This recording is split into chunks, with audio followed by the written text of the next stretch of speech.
তোমার হাতে এটা কিসের দাগ? কি হলো? চুপ করে আছো কেন? কিসের দাগ? কিছু না। কিছু না নাকি ভালোবাসা?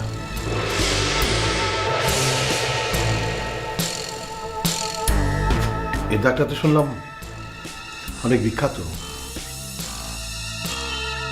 তুমি ভালোবাসার জন্য আত্মহত্যা করতে গিয়েছিলে, পরে বাধ্য হয়ে তোমার মা বাবা প্রেমিকের সাথে তোমার বিয়ে দিয়েছিল।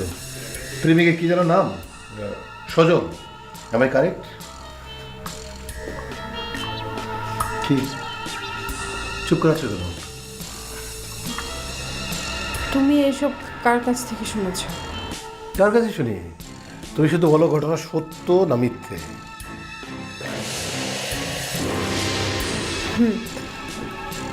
সত্য এবং অতীত, আর বর্তমানের কাছে অতীতের কোনো দাম নেই, তাই তো বলবে? দেখো আমি Stop.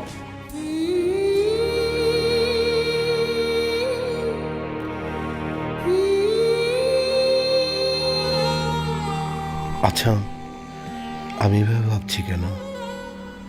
ও যদি নতুন করে জীবন শুরু করে থাকে, আমি তো করেছি।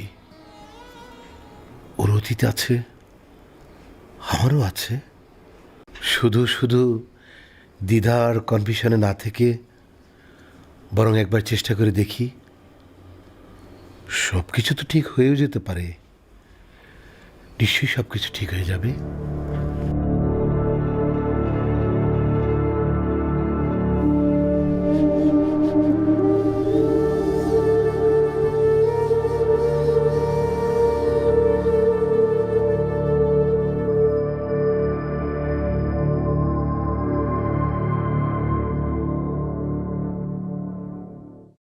Good morning. শোনো, কালকের জন্য আমি খুব দুঃখিত। আর হবে না।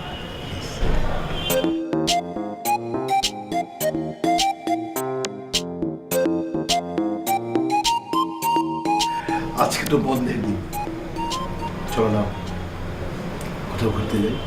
সত্যি? আচ্ছা ঠিক আছে, তাহলে আমি ফ্রেশ হয়ে পলাকে রেডি করে দিচ্ছি। ওকে।